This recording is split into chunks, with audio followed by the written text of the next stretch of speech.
നമ്മളിതാ മറ്റൊരു ഭൂമി പ്രശ്നം, അതും ദിവസങ്ങളായി ചർച്ച ചെയ്യപ്പെടുന്ന ഒന്നാണ്. ആ വിഷയവും സർക്കാരിനെ സംബന്ധിച്ചിടത്തോളം വെല്ലുവിളിയായി നിൽക്കുന്ന ഒന്ന് തന്നെയാണ്. അത് എറണാകുളം മലയിടം തുരുത്തിലെ തർക്കഭൂമിയിൽ നിന്ന് കുടുംബങ്ങളെ ഒഴിപ്പിക്കുന്നതുമായി ബന്ധപ്പെട്ട വിഷയമാണ്. ഈ വിഷയത്തിൽ ഇപ്പോൾ സർക്കാർ നിയമപരമായ പോരാട്ടത്തിന്റെ ഭാഗമാവുകയാണ്. സർക്കാർ ഹൈക്കോടതിയെ സമീപിക്കുകയാണ്. നിലവിലെ സ്ഥിതിയിൽ കുടിയൊഴിപ്പിക്കൽ സാധ്യമല്ല എന്ന് സർക്കാർ കോടതിയെ അറിയിക്കും. സമരം രാഷ്ട്രീയ ആയുധമാക്കി കഴിഞ്ഞിട്ടുണ്ട് പ്രതിപക്ഷം. പാരിയത്ത് കാവിൽ മുത്തങ്ങിയുടെ മിനി പതിപ്പിന് പോലീസ് ശ്രമിച്ചു എന്നാണ് സ്ഥലം സന്ദർശിച്ച ശേഷം CPM സംസ്ഥാന സെക്രട്ടറി MV ഗോവിന്ദൻ ആരോപിച്ചത്. ഉന്നതരായ നേതാക്കൾ ഉൾപ്പെടെയുള്ള ഇടതുപക്ഷ ജനാധിപത്യ മുന്നണി ഗവൺമെന്റ് കേരളത്തിൽ കഴിഞ്ഞ 10 വർഷം ഇപ്പോഴിതാ ഡാനി ഇപ്പോൾ ആണ് ചേരുന്നത്.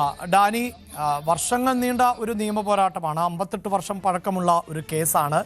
ഇതേ നേതാക്കളൊക്കെ ഭരണത്തിന്റെ ഭാഗമായിരുന്ന സമയത്തും അവിടെ ഒഴിപ്പിക്കൽ നടപടികളൊക്കെ ഉണ്ടായിരുന്നു.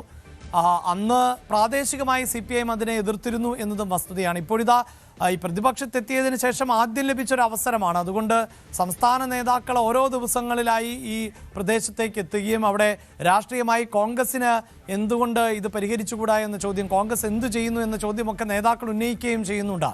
പക്ഷേ സാങ്കേതികമായി ഇതിലൊരു പ്രശ്നപരിഹാരം എന്നത് കോടതി വഴിയല്ലേ സാധ്യമാവുകയുള്ളൂ. ഇപ്പോൾ സർക്കാർ അതിനുള്ള നീക്കമാണോ നടത്തുന്നത്?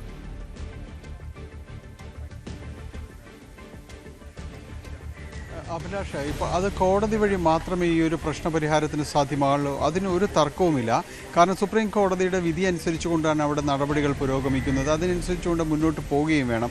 അതുകൊണ്ട് തന്നെയാണ് സർക്കാർ ഒരു ഭാഗത്ത് സുപ്രീം കോടതിയിലടക്കം ഹൈക്കോടതിയെ സമീപിക്കുന്നു. തുടർന്ന് മേൽക്കോടതിയിലേക്ക് പോവുകയാണെങ്കിൽ അതുമാകാമെന്ന് പറയുന്നത്. ഇപ്പോൾ ഹൈക്കോടതിയിൽ സർക്കാർ നൽകുന്ന ഒരു റിപ്പോർട്ട് എന്ന് പറയുന്നത് നിലവിൽ ഇപ്പോൾ കുടിയൊഴിപ്പിക്കൽ പ്രായോഗികമല്ലാത്തൊരു സാഹചര്യമുണ്ട്, ക്രമസമാധാന പ്രശ്നങ്ങളുണ്ട്, അതൊരു ഭാഗത്ത് നിൽക്കുന്നു. അതേസമയം തന്നെയാണ് സർക്കാർ ഒരു മീഡിയേഷൻ ശ്രമിക്കുന്നു. ഭൂവുടമയുമായി മറ്റും സംസാരം തുടങ്ങിയിട്ടുണ്ട്. ഇവരെ പുനരധിവസിപ്പിക്കേണ്ടതുണ്ട്. അതല്ലാതെ മറ്റെന്തെങ്കിലും പോംവഴികളുണ്ടോ എന്നതടക്കം കാര്യങ്ങൾ സർക്കാർ ചർച്ച ചെയ്യുകയാണ്. അതിനുവേണ്ടി ഒരു മന്ത്രിയെ തന്നെ ചുമതലപ്പെടുത്തിയിട്ടുണ്ട്.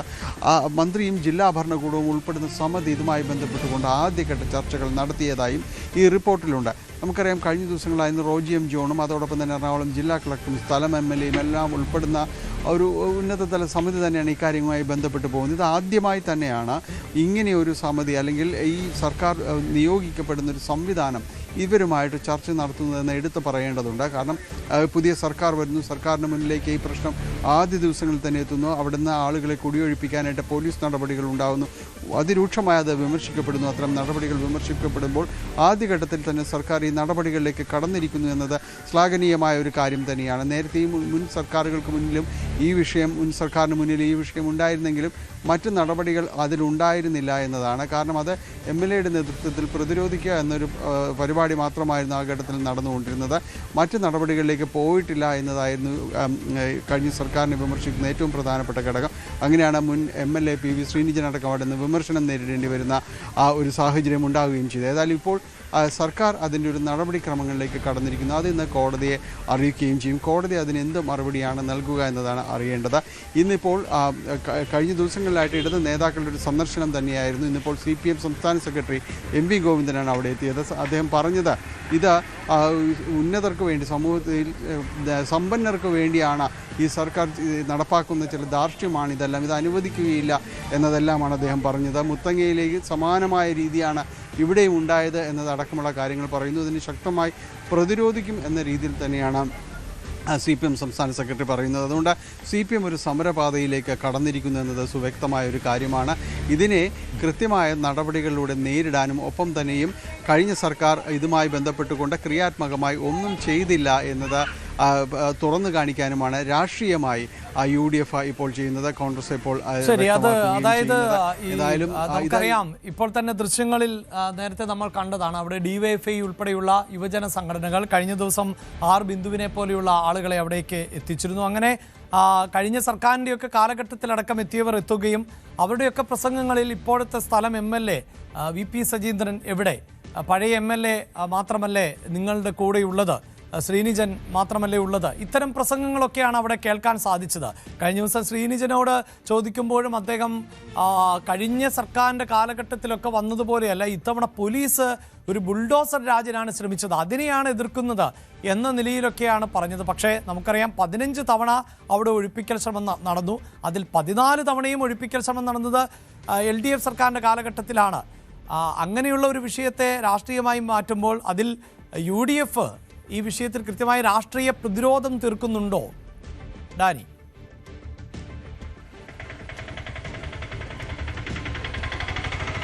ഇതൊരു കൃത്യമായ രീതിയിൽ തന്നെ അവതരിപ്പിക്കപ്പെടുക എന്ന ലക്ഷ്യത്തോടു കൂടി തന്നെയാണ് UDF ഇത് മുന്നോട്ട് പോകുന്നത്. ഇന്ന് ഉച്ചയ്ക്ക് VP സജീന്ദ്രൻ്റെ വാർത്താ സമ്മേളനമുണ്ട്. സ്ഥലം MLA ആണ്, അദ്ദേഹത്തിൻ്റെ ഒരു വാർത്താ സമ്മേളനം വെച്ചിരിക്കുന്നത്. ഇതുമായി ബന്ധപ്പെട്ടുകൊണ്ടുള്ള ഈ നടപടിക്രമങ്ങൾ വിശദീകരിക്കുക എന്ന ലക്ഷ്യത്തോടു കൂടി തന്നെയാണ് എന്നാണ് മനസ്സിലാക്കാനായിട്ട് സാധിക്കുന്നത്. കാരണം ഇതൊരു രാഷ്ട്രീയ പോർവിളിയായിട്ട് ഇരുപക്ഷവും മാറ്റുമ്പോൾ പ്രധാനപ്പെട്ടൊരു ചോദ്യം അവശേഷിക്കുന്നത്, കഴിഞ്ഞ 10 വർഷം ഒരു സർക്കാർ ഉണ്ടായിരുന്നു, അവരെ വളരെ പൊടുന്നനെ ഇത് പുതിയ സർക്കാരിൻ്റെ ചുമലിലേക്ക് എങ്ങനെയാണ് ഇത് ആക്ഷേപിക്കുന്നത് എന്നതാണ്. അത് കാര്യമായൊരു ചോദ്യം തന്നെയാണ്. കാരണം അവിടെ പ്രതിഷേധങ്ങളല്ലാതെ ഈ പോലീസിനെ തടയുകയല്ലാതെ മറ്റു പരിപാടികൾക്ക് എന്തുകൊണ്ട് സർക്കാർ മുൻകൈയെടുത്തില്ല? ഇതുപോലുള്ള ഇപ്പോൾ സ്വീകരിച്ചിരിക്കുന്ന പോലുള്ള നടപടി, പുതിയ സർക്കാർ സ്വീകരിച്ചിരിക്കുന്ന നടപടി നേരത്തെയും ആകാമായിരുന്നല്ലോ എന്നതാണ് ചോദിക്കുന്നത്. ഇതിന് കൃത്യമായ രീതിയിൽ അവർക്കൊരു അഭിഭാഷകനെ നിയോഗിച്ച് സർക്കാർ തല ചർച്ചകൾ നടത്താത്തത് എന്തുകൊണ്ടാണ് എന്നൊരു ചോദ്യം വളരെ കൃത്യമാണ്. ഏതായാലും ഇത് ഈ ഉന്നതിയിലെ ഈ കുടിയൊഴിപ്പിക്കൽ പ്രശ്നം, മലയിടം തുരുത്തിലെ കുടിയൊഴിപ്പിക്കൽ പ്രശ്നം, ഇത് UDF കോൺഗ്രസും അതോടൊപ്പം തന്നെ CPM-ഉമായുള്ള ഒരു ഏറ്റുമുട്ടൽ എന്ന രീതിയിലേക്ക് അടക്കം ഇത് മാറുകയാണെന്ന കാര്യത്തിൽ ഒരു സംശയവുമില്ല. ഇതൊരു ആർക്ക് വിജയം എന്നതാണ്. ഇത് രമ്യമായി പരിഹരിക്കുക എന്നതാണ് സർക്കാർ ഉദ്ദേശിക്കുന്നതെന്ന് പറയുന്നു. അവരെ കുടിയൊഴിപ്പിക്കുകയാണെങ്കിൽ, സുപ്രീം കോടതി നിർദ്ദേശമുണ്ട്, കുടിയൊഴിപ്പിക്കപ്പെടുകയാണെങ്കിൽ അവർ പുനരധിവസിപ്പിക്കപ്പെടണം. അതിനുവേണ്ടിയുള്ള നടപടികളുമായിട്ട് സർക്കാർ മുന്നോട്ട് പോകുമെന്ന് സർക്കാർ തലത്തിൽ തന്നെ അറിയിച്ചിട്ടുണ്ട്. ഇനിയുള്ളത് കോടതി നടപടികൾ എങ്ങനെ കലാശിക്കുന്നു എന്നതാണ്. അതെന്ത് തന്നെയായാലും കുറച്ച് നാളേക്കെങ്കിലും അത് സംസാരിക്കുവാനുള്ളൊരു വിഷയവുമായി ഇത് ഇടത് വലത് മുന്നണികൾക്കുള്ളിൽ അവശേഷിപ്പിക്കും. അഭിലാഷ്. യെസ്, ഈ സൂചിപ്പിക്കുന്ന പോലെ തന്നെ ഭൂമി പ്രശ്നം ആണ്. അവിടെ ദളിത് കുടുംബങ്ങൾ ആണ് അധിവസിക്കുന്നത്. നിയമ പോരാട്ടത്തിൻ്റെ ഭാഗമായി ആ ഭൂമി മറ്റൊരാളുടേത് എന്ന് സുപ്രീം കോടതി കണ്ടെത്തിയ പശ്ചാത്തലം കൂടിയുണ്ട്. എങ്കിൽ പോലും ഈ ദളിത് വിഭാഗങ്ങളുടെ പുനരധിവാസം, അതല്ല ഇനിയിപ്പോൾ ആ ഭൂമിയിൽ തന്നെ തുടരാൻ പറ്റുന്ന ഒരു സാഹചര്യം സൃഷ്ടിച്ചു കൊടുക്കേണ്ടതുണ്ട്. എങ്കിൽ അതിന് സർക്കാരിൻ്റെ ഒരു പ്രയോറിറ്റി തീർച്ചയായും ഉണ്ടാകേണ്ടതാണ്. സർക്കാർ ഈ വിഷയത്തിൽ ഇടപെടേണ്ടതുമാണ്. അങ്ങനെ നിയമപരമായൊരു നടപടിയിലേക്ക് പോകുന്നു എന്നാണ് നമുക്ക് ഇപ്പോൾ അറിയാൻ സാധിക്കുന്നത്. അതേസമയം രാഷ്ട്രീയമായി ഈ വിഷയത്തെ CPIM ഏറ്റെടുക്കുന്ന ഒരു പശ്ചാത്തലത്തിൽ രാഷ്ട്രീയമായി പ്രതിരോധം തീർക്കുക എന്നുള്ളതാണ് ഇപ്പോൾ UDF-ന്റെ ഭാഗത്ത് നിന്ന് ഉണ്ടാകുന്ന ശ്രമം. കൂടുതൽ വാർത്തകൾക്ക് News 18 Keralam YouTube channel subscribe ചെയ്യുക.